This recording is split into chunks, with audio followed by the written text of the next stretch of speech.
Absolutely, Mr. Mayor. Thank you, Mr. Mayor. We respect that. Thank you. Before you proceed, if I may, the letter itself, written to the city by Mr. Suarez, certainly suggests that there may be future legal action taken against the city arising from the alleged incident. And so I would caution the council as it moves forward that it, to the extent possible, maintain its discussion about what is a matter of public record and refrain from innuendo, suggestions, guesses, or motivations. And to the extent that you all want factual information, that be it.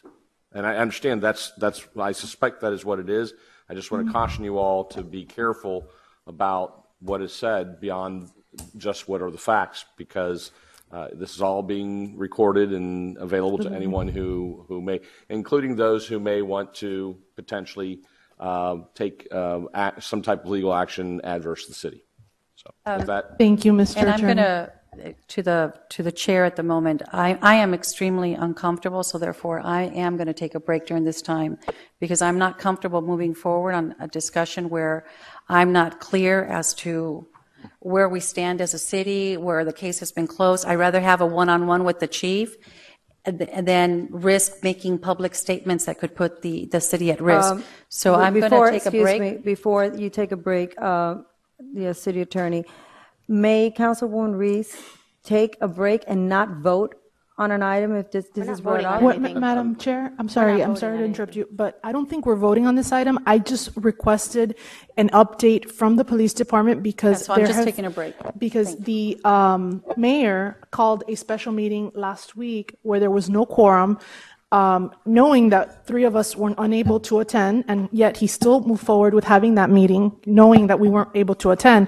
And I knew that this letter and this issue was of significant importance to our city, enough so that I requested to just have the police department present us publicly with their findings regarding this issue so that they may clear any doubts or any concerns that the people may have, because I know a lot of us have been receiving phone calls from the press and from different people, and I'm not commenting, I'm not saying one thing one way or the other. I don't think my colleagues will either. I think we all just want to hear what has been found, what has been discovered, and that's it. well, Thank you. And I would just like to add to that, just to clarify somewhat more, because I also have read things in the press, and I just need to clarify a little bit further. On that day that the mayor requested for a special meeting, I stated that I could not be here as I was in another state. And 2 of the other council members also said that we could do the meeting on Tuesday, not on Monday, but on Tuesday.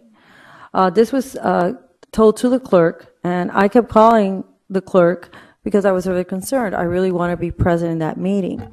Clerk told me that she had notified the mayor that he would not have quorum. But the mayor decided that even though he knew he wasn't going to have quorum because 3 council members said that they would prefer it on Tuesday, he decided to call the meeting on Monday anyway. And therefore, when Monday's meeting came, when the meeting was going to start, he still requested for a 30-minute break to see if the council members would come. Finally, they didn't, and therefore, there wasn't quorum. So I just want to clear that we had no problem in meeting on Tuesday, but we couldn't meet on Monday. There was no other reason why that meeting didn't take place other than on Tuesday, which we would have quorum, where the mayor brought, and the basic reason was to read this letter, which he now recused himself.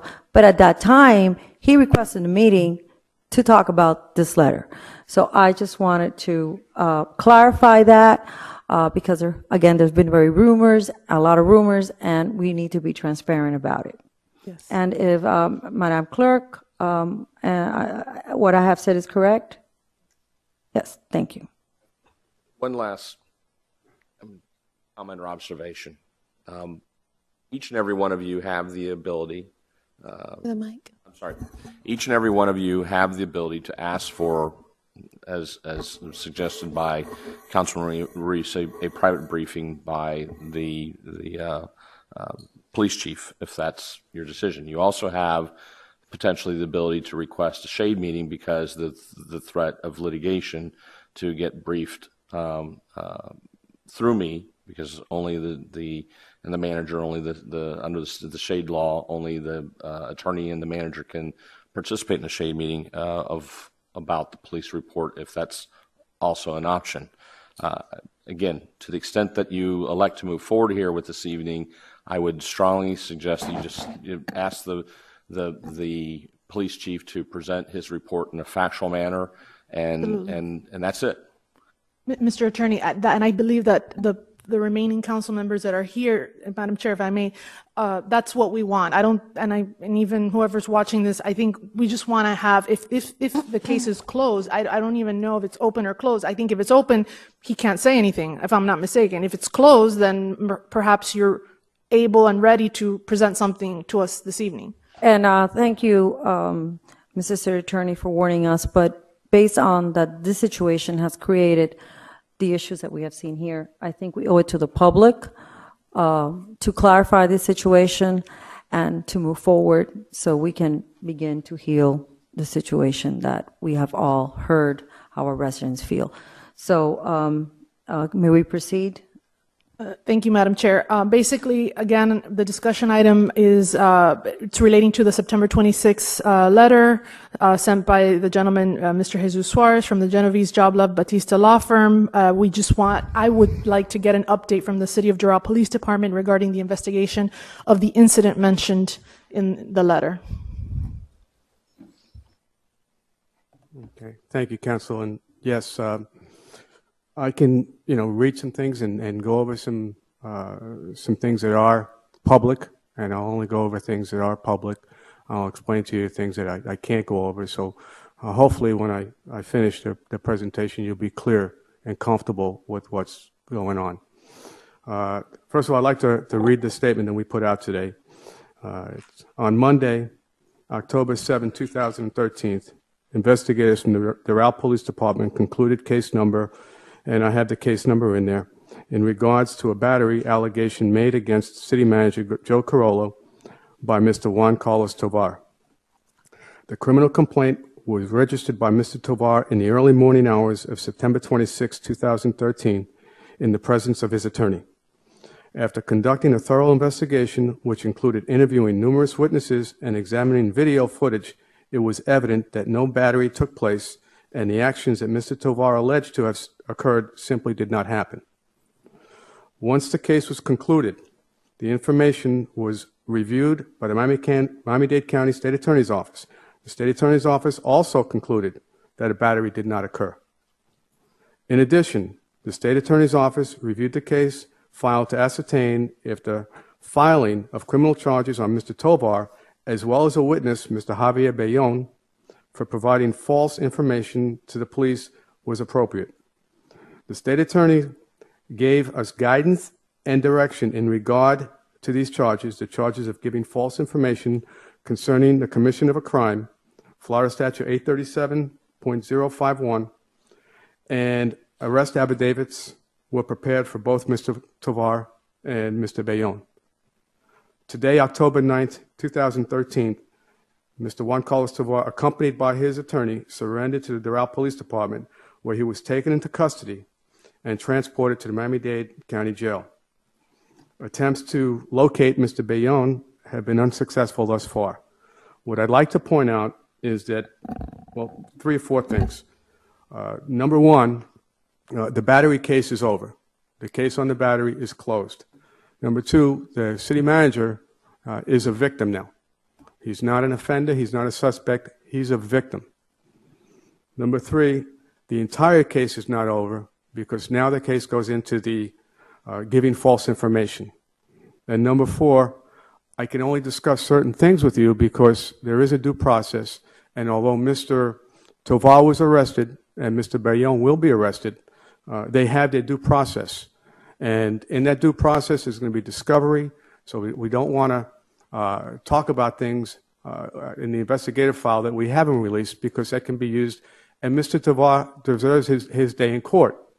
So that's why I'm limited to some of the things I can say, and I can really only discuss the battery case, which is now closed, or any other questions that you might have. I'll try to entertain, but if I can't, I'll point out why I can't. I am a witness, and I'll be a potential witness in the case with Mr. Tovar, should they decide to call me in the case that he has as far as giving false information. So I have to be, very guarded in what I release.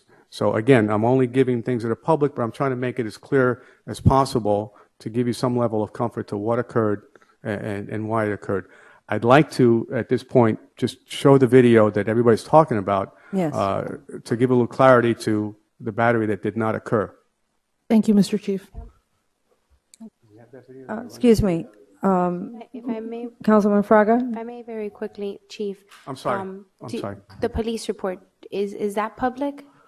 Ralph, the police report is public? Yes. May we have a copy of it? Yeah, can we have a copy of the police report? Because I haven't seen the exact alleged. Oh, the Yeah, report the that they statement actually, like yes. the statement that was given of Yes, the and that's public. allegations against the Yes, manager. and we're going to read that statement in a minute. Because I have not, I've heard, Okay. but I have not seen it with Yeah, my own uh, eyes. But may you please give a copy to the clerk so she can make copies for all of us for the police We report? have a copy, and we will be happy to provide a copy for the Okay. council members. Thank you very Can much. you get someone to do it now? Give the councilwoman Yes. a Yes. copy? As we're looking give at the myself video- a copy and the Yes, city we would attorney like a copy? to. As yes. we're looking at the video, I would like to be able to see what was the allegation, or I don't know if you want to read it to us. Right. Oh, yeah, but I would like to have a I'm going to have copy of it. Lieutenant Tappaners read that in Spanish and translate it, right after we look at the video, if that's okay. Can And we you run the might, video again? after you show it and they want to see the video again while he's speaking, Right. you certainly could do that. What we're going to need, I believe, is for the clerk so that no one can say that they didn't translate right or put something into what was written that's not there. It's maybe for the clerk to get that service again so that they could do the translating. Absolutely. Okay, are we running the video? 1 second. Okay. Their voice to the, No, that somebody will read it out, oh. and then she'll translate Well, it. we need to do, Madam Vice Mayor? Yes. Excuse me, Chief, we simply just need to call them, and they're going to, Connie's going to take care of it. It takes about 2 minutes to set it up. Okay, Those are 2 we minutes, going to I'm wait going for to take a that? break and become right back. Would Are you you like Yeah, going to I wait guess- for that before you run the video? Yeah, I guess we'll wait for Okay, it. if you have any questions I can answer while we're waiting for that, I'll be more than happy to answer them. Okay, thank you.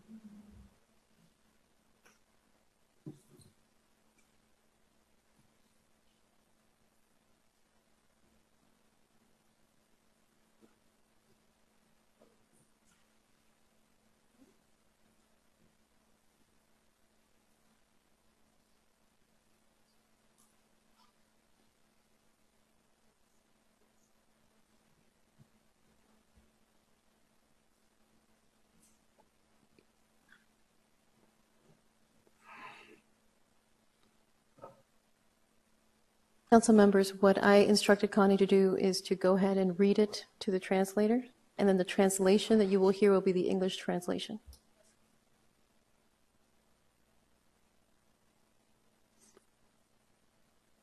She's also getting a copy for us, right? Yes, the copies are currently being made by my other assistant, Karina.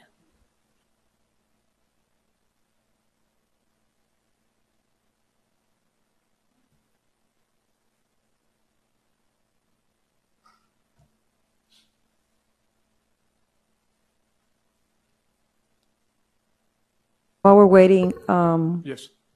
no, what I would also like to see if after this, if after we see the video, if we can ask the manager to give his part of what he can say.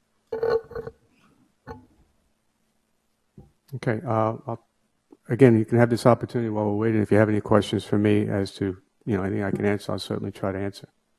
Actually, Madam Vice Mayor, if I may address the council, please note that the letter was addressed to me. It was a request to hold certain records for litigation preservation. I want to let you know that that has been done with the police department and the IT department. So at this time, we have complied with the request of the letter. Thank you, Madam Clerk.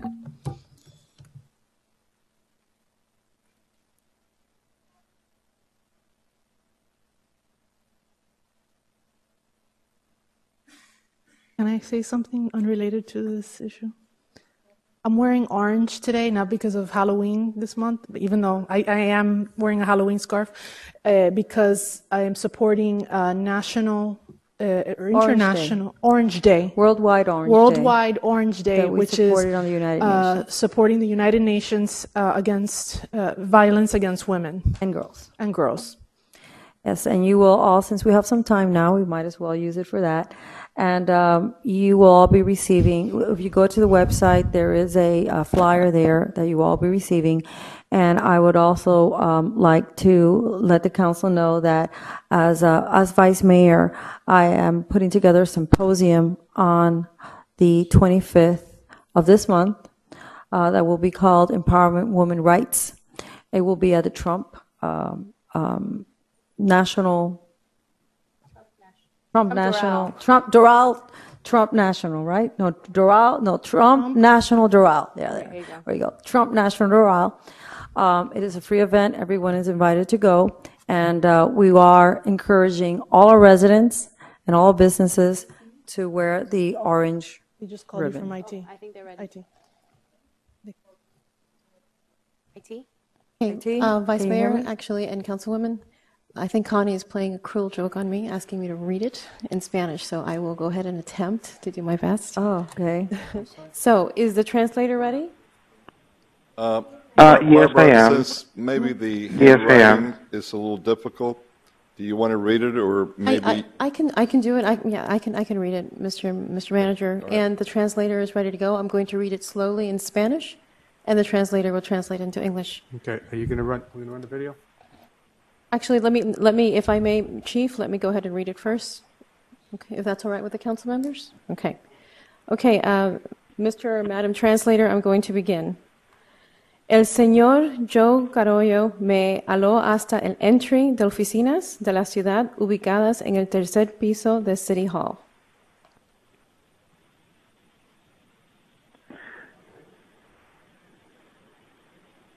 I'm sorry, this is interpreter speaking.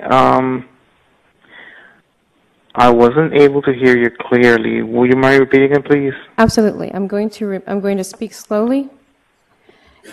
El señor Joe Carollo me aló hasta el entry de las oficinas de la ciudad ubicadas en el tercer piso de City Hall. Mr. Carollo pulled me into the offices of the City Hall, located on the third floor. Yo intenté no entrar, pero con fuerza me empujó hasta tratar de llevarme al pasillo. I tried not going in, but forcefully he pushed me all the way to the hallway. Con una actitud extremadamente agresiva me gritó chavista. With an extremely aggressive attitude, he yelled at me, Chavista, Venezolano de una palabra obscena.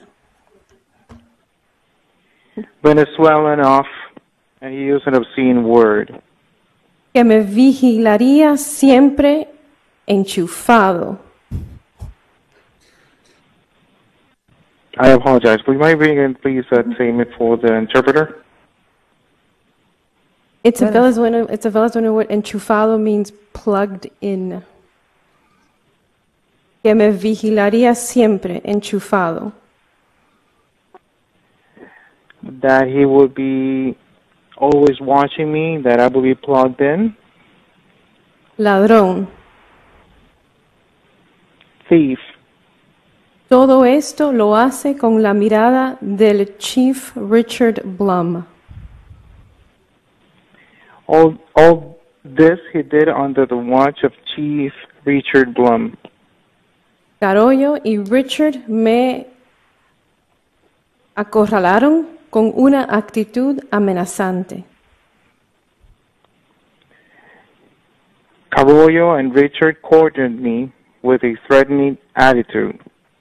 Justo cuando quería responder, Carollo me mandó a sacar a la fuerza hasta la recepción donde originalmente estaba. Precisely what I was going to answer. Carollo threw me out into the lobby where all this, I'm sorry, where to the lobby, Donde todo originalmente esto. estaba. Okay, back into the lobby where I had originally had been. Al salir a la recepción, noté que varias personas habían sido testigos del asalto. When I walked into the lobby, I noticed that several people had witnessed the assault. Javier Bellón, teléfono 305-457-5666. His number is 305-457-5666. Francisco Tosta, Francisco Tosta, otro empleado de la revista Conexiones, another employee of the magazine Conexiones, y un empleado del Miami Herald. and an employee of the Miami Herald, que llamó a la reportera Melissa Sanchez. called the journalist Melissa. Calm down the crowd. Can you please repeat that, Mr. Translator? Sorry, Madam Chair. Called the journalist Melissa Sanchez. Decidí quedarme en el City Hall. I decided to remain in City Hall con los testigos along with the witnesses porque sentía miedo de salir. because I was afraid of going outside. Y al mismo tiempo esperando a mi abogado. And at the same time, I was waiting for my attorney.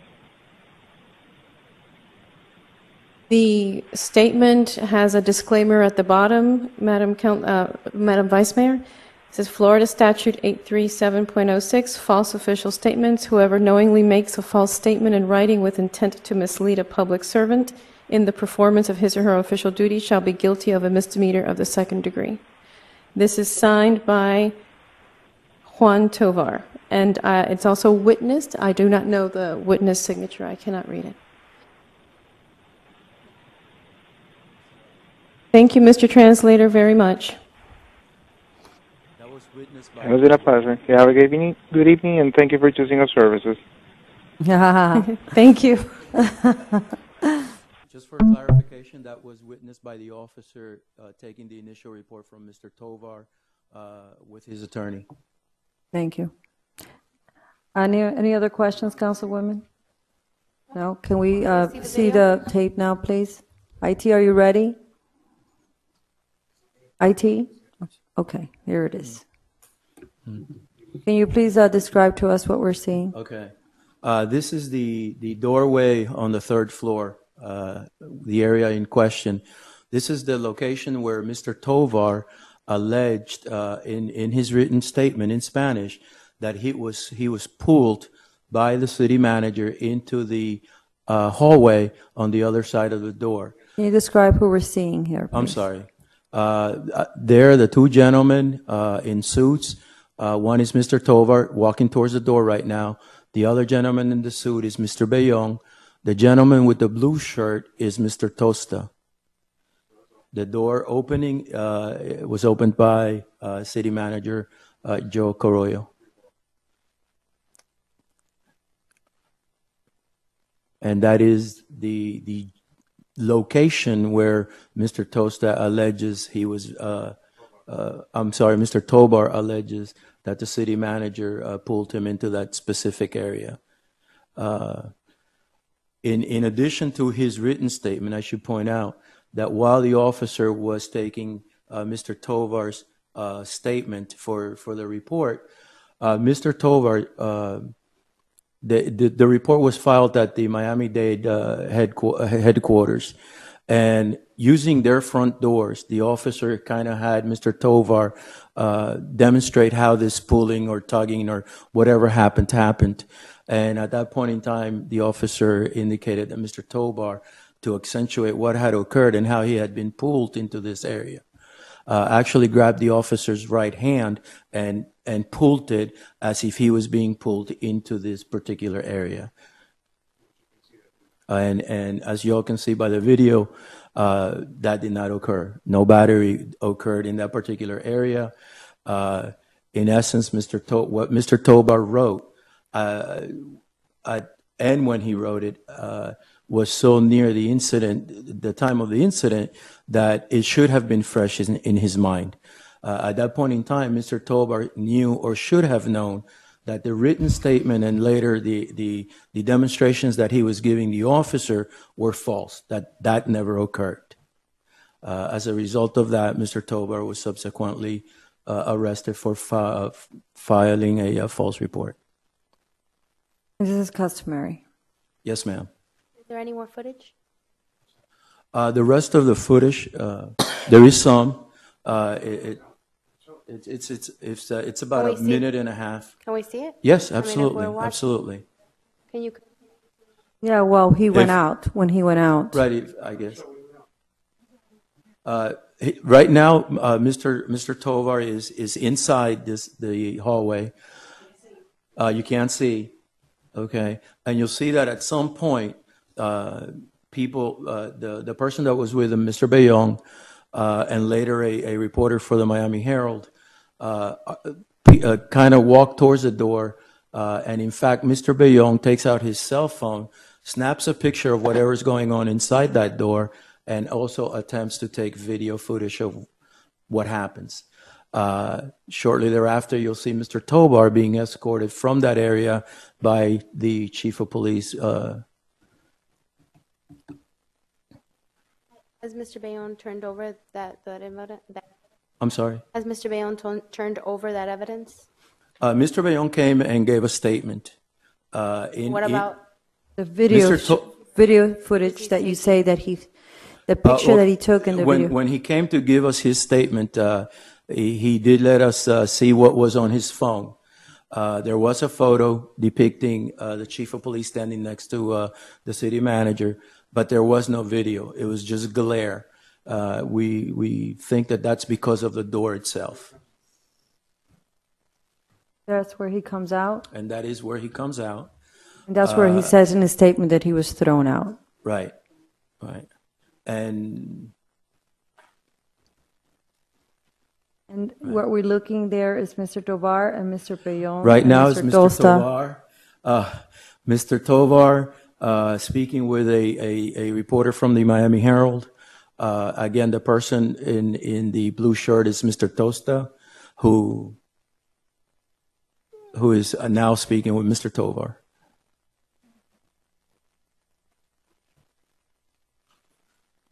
So, based upon this conclusive proof, it was evident clearly and convincingly that Mr. Tovar was lied or made a false report when he in fact contacted the Doral Police Department to make his allegations against the city manager having pulled him. And there should be also further footage when nobody else was there that there was nobody there. Mr. Tovar was there alone with Melissa and right. There is and Councilwoman Fraga's husband. Right. And I just want to point that out because in this statement it says that he was waiting there with his attorney and that right. he was frightened and whatever. And when I went out, Mr. Tovar was there alone with Melissa and Melissa, which is a Miami Herald reporter.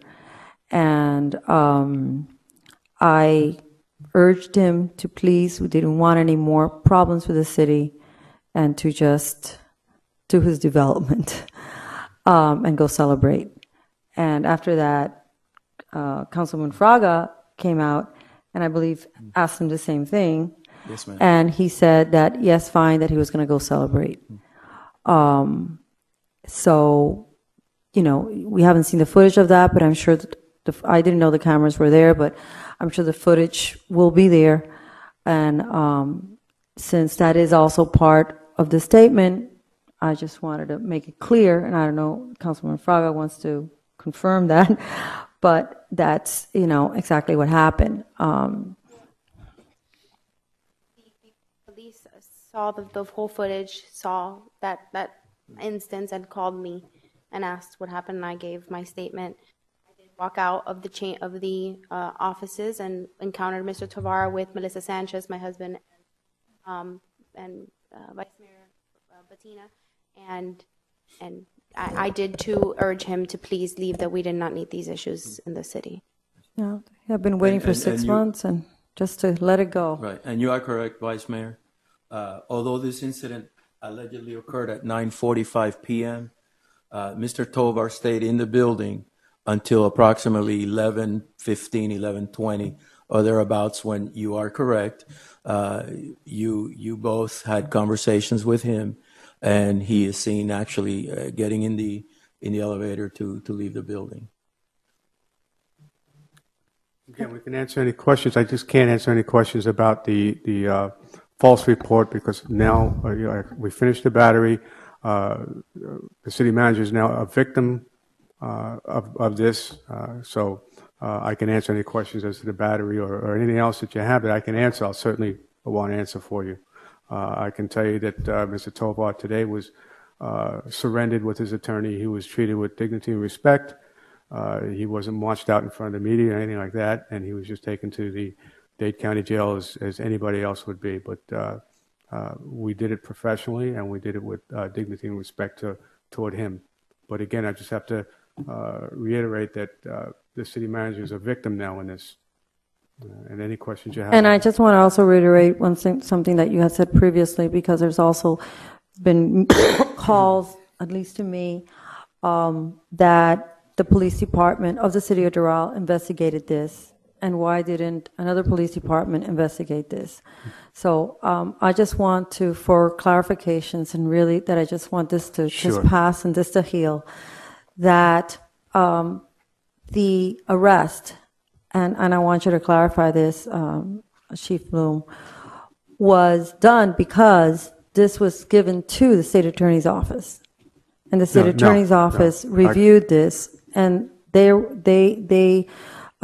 not supervised, but in a way they confirmed what you're saying. So if you can please explain that, because I think that is very important for the Let me answer the first question. Mr.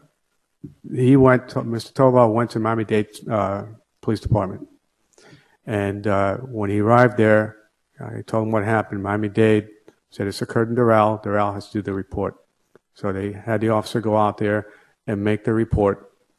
His attorney was with him when he made that report.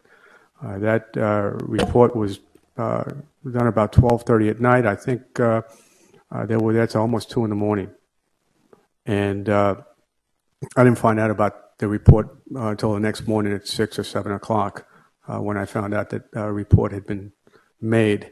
And when I got in to the station, I found out we had there was going to be a special council meeting for the next day. For the next day. And on the meeting was the mayor wanted to discuss this letter, and I hadn't even seen this letter. So I saw the letter later on that day, and he wanted questions asked. Well, we had already started this investigation. It's a misdemeanor, and we had the resources to see if we can get this investigation expedited so we can answer the mayor's concerns. That meeting never occurred, and we already started the investigation. I wasn't about to pass it off now, and we had a subsequent meeting, which is tonight. And my goal was boy, let's see if we can get some answers tonight so I wouldn't have to stand up here and say, I'm sorry, I can't talk about anything because there's an open investigation being handled by another agency. And I'm not sure how long that would take. So it really was the mayor's letter that prompted us to, get this investigation staying in When you Doral. say the mayor's letter, The mayor's are you introduced. referring to the letter received to Yeah, Barbara? yeah. It's not really the Yeah, mayor's letter. Okay, I Well, just want to clarify that. the mayor introduced the letter, or he wanted to talk about the letter. Right. And Okay. So in order- meaning in order that the to- meeting was called before the letter was received? Is that what you're saying? I'm saying that the meeting was called and the letter was going to be part of the agenda. Okay. So in order for me to actually address that, I would have to, have some facts like I do tonight. So that's why we kept the investigation.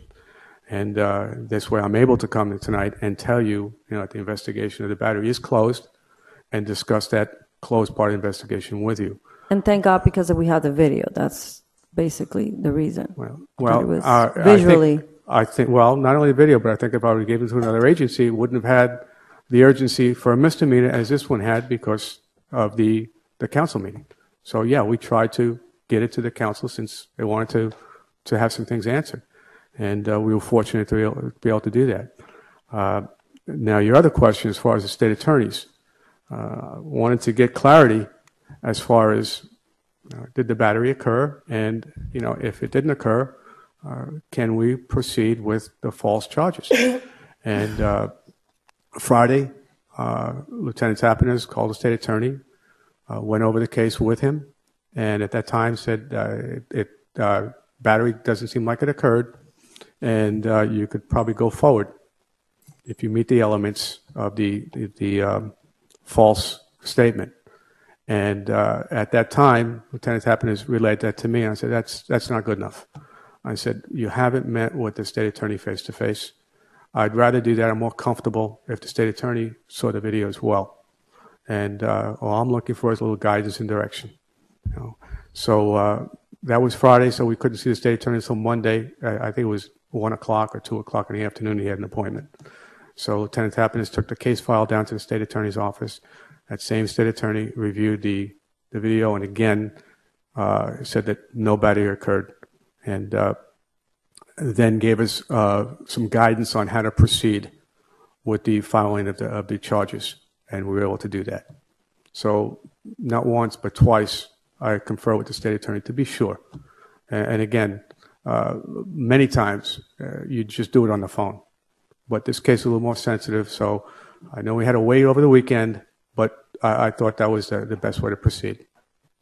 Thank you. Yes, Does ma'am. any councilwoman have any other questions? No, Madam Chair, I appreciate the police chief and the staff for presenting this information to us this evening. Thank you. Thank you. Mr. Manager, would you like to say anything Yes, I concerning this? would, briefly. Chief, if you could sit up here for a second, and IT, if they could roll the video back to the point where Mr. Barr was just talking to Mr. Bayong before he started waving me to come to him, because I'd like to have you see that again and explain something to you so you can see it.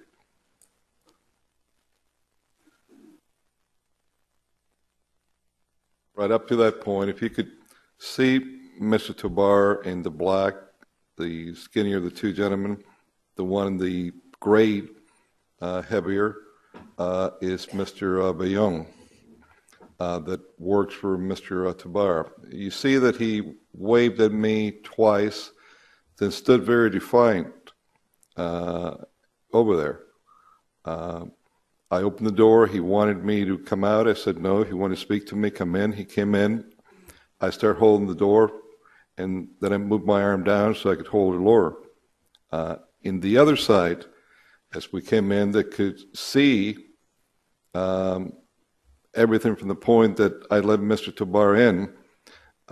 Chief, there were other witnesses that you had that were interviewed. Yeah. That gave testimony. They all gave testimony to that nothing occurred.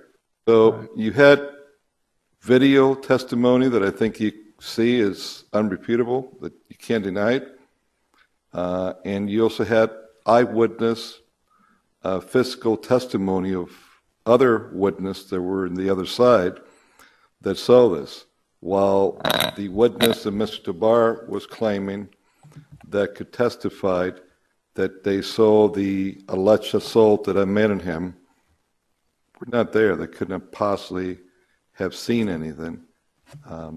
Chief, could you state to the council, and for that matter, the residents of Doral that I'm sure are watching this today and will watch this as we replay it, what would have happened if instead of what we saw in this video, you would have seen the city manager grabbing Mr. Tovar like he was saying that I did, and then to push him in, I would have had to come out and push them in, which if I would have done that, I would have been assaulting him. What would have happened in that video would have shown that? Well, first of all, I wouldn't have been privy to the video. I was a witness in this as well. So Lieutenant Tappan has, made sure that I didn't sit in on any of these interviews, and I was treated like basically a witness. So I wouldn't have seen this. He would have come to me with this evidence, and we would have proceeded on the case as we normally do. We would, you have an attorney, and I would have reached out to your attorney, just like I did with Mr. Tovar's attorney. What we did was I called Mr. Tovar's attorney and let him know that Mr. Tovar was going to be under arrest, and he needed to bring his client in. And the attorney said, well, can I bring him in the morning? I said, absolutely. You bring him to the Doral Police Department. And he said, what time? I said, is 10 o'clock good for you? Absolutely, 10 o'clock is good. So we worked out a time, and we would have done the same for anybody, including you, Mr. Manager. I would have contacted your attorney and made arrangements so you could be brought in with the dignity and respect that, we afforded Mr. Tovar. Same thing. It's not about the person. It's about the facts of the case. That is correct, Chief, and that's what I would have expected you and any Doral police officer to have done. If I would have assaulted anyone like that, that I would have been arrested for it. And I have no doubt that you would have presented the same evidence to the state attorney's office, and they would have said, go ahead and arrest the manager if it would have shown that I had assaulted him. Actually, they won't tell me to go and arrest anybody. What they'll give me is guidance and direction, and says if it fits these factors, then you have the probable cause to arrest. So that's what I do when I go to the state attorney's office, or the lieutenant does. We ask for the guidelines and guidance and direction. They don't give the go-ahead to arrest. We actually do that, and I would have had to do that in this case. But if they didn't have a case, they would have told you, No you case. don't have a case, and if you arrest someone, we're not going to prosecute. Right, they wouldn't file. But the facts wouldn't have fit in here, and I could have done that. They have to fit. They give you guidelines for each different type of charge. I think Danny was about a 700-page book we go through. There's 700 or so pages and stuff. So there's a particular charge for a particular crime and particular factors that have to fit in there. So you see, Councilwoman, that the video speaks for itself, but beyond the video, there was a lot of other evidence that what Mr. Tovar accused me of was totally untrue. Totally untrue. From City Hall, based upon facts and information that I received from Doral residents, Mr. Tovar went to Divietos to celebrate. I'm going to. That's fine. That's all that I need to say there. The conversation. I really strongly suggest you, Vice Mayor, as the chair, take control. If your questions have been answered, I would strongly recommend to you all to not engage in speculation, innuendo, etc., because of potential issues. Well, John, after everyone has seen this video and got into facts, I think that any logical person would come to the conclusion that the only one that has any grounds to file a winnable lawsuit is the city manager. And the last thing I want to do is end up being the owner of the Grand Floridian, so then I'm the one with the conflicts of interest. Okay. Do any other councilwoman have any other questions? No, thank you, Mr. Manager, for giving us your explanation and the. Do you like anything else for me? I'm will be I'm happy very to comfortable with your explanation. I'm very comfortable with the chief's and the staff's presentation this evening. That was all we were requesting, and we really appreciate your. I appreciate the only other thing, factual, as the city attorney stated, that I would like to leave in the record. Mr. Tovar went early AM hours to file the report, as was stated. At 10:01 in the morning, Mayor Boria went to the city clerk telling her that he wanted to call a special council meeting. The clerk informed him that by law she needed to know what about. He didn't know. He said he would come back later. 10:23 minutes after he left the clerk's office, the email with the letter from Mr. Tovar's attorney arrived to the clerk and all of you, alleging that I had assaulted Mr. Tovar and threatened to sue me in the city. Shortly after that letter arrived, the mayor contacted the city clerk and said that's what he wanted the special meeting to be called on, Mr. Tovar's attorney's letter. Then sometime after that, he contacted the clerk again after you had been informed that the special meeting, and you had received an email that the special meeting was going to be called only in the letter. Sometime after that, he then contacted the city clerk and said he wanted to add some additional things. And these are just factual points that I want to point out because I think they speak for themselves.